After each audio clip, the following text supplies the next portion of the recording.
I want to ask you a question based on this statement that has been with great fidelity captured by the court and reproduced. And that question is, Mr. Poonawalla, just says that this Islamophobia narrative is not just irresponsible, it is an assault.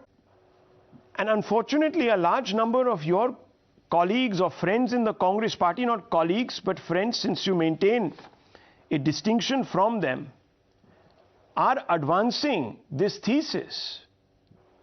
Would you agree with me or not, sir?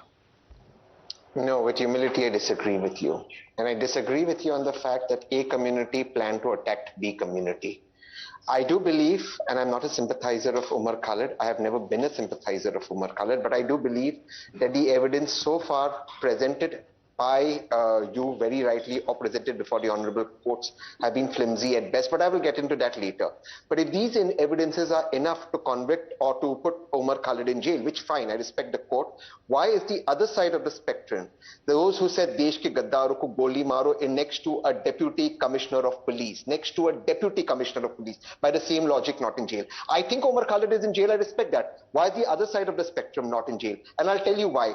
Rahul, if you are not in jail and I am not in jail, it is because the government does not want us in jail. The day the government wants us in jail, it will take any flimsy ground and throw us in jail, and nothing can happen. Otherwise, a man who comes from the BJP and says desh ke gaddaaro ko goli maro in front of the deputy commissioner by the same logic and says for a chakka jam himself to counter another chakka jam should also be in jail.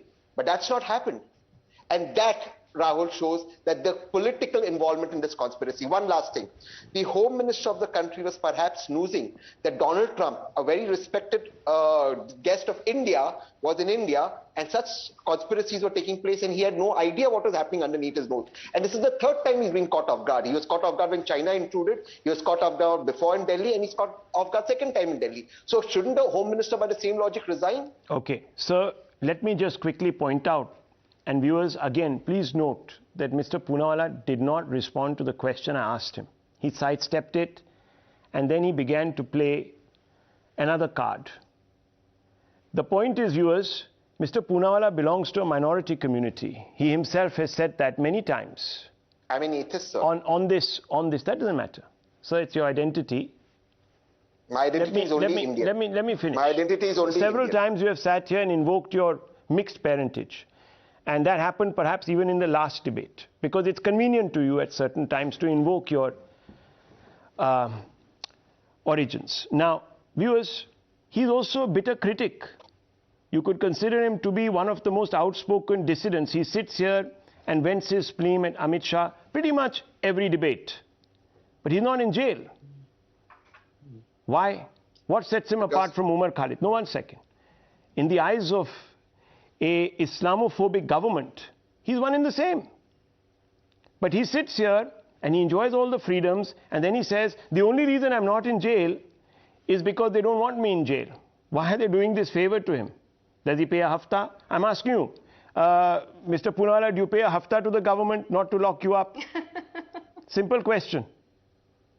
Well, Rahul, it's a matter of time when this government will go after every dissident. This government is the one who releases. So you said you're not a fan. So you also said you're not a fan of Umar Khalid. But let me remind you, sir, that some of your family members, Rahul Gandhi stood next to Umar Khalid, embraced him, hugged him, and called him a great voice for freedom. Did you approve of that? Since you're not a fan of Umar Khalid, did you approve of Rahul Gandhi legitimizing Umar Khalid and his politics? Simple question. I don't think Rahul legitimized Umar Khalid. I think he went to JNU to stand for the students' freedom. Oh, I see. He went there to see a university that he never had the privilege of attending. Okay, fair enough. That's your call.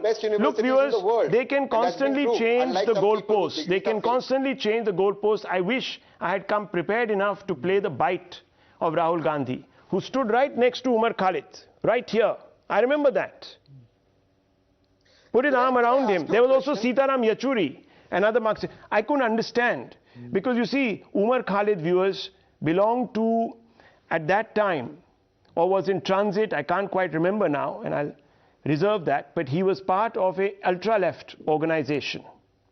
Ultra-left. So I don't understand where the Congress's politics coincided with Umar Khalid's. He led, in fact, even during the Congress years, a campaign, some would say, against the Congress government also. But still, it made for a great political photo op, so it was. Ishkan Bhandari, what do you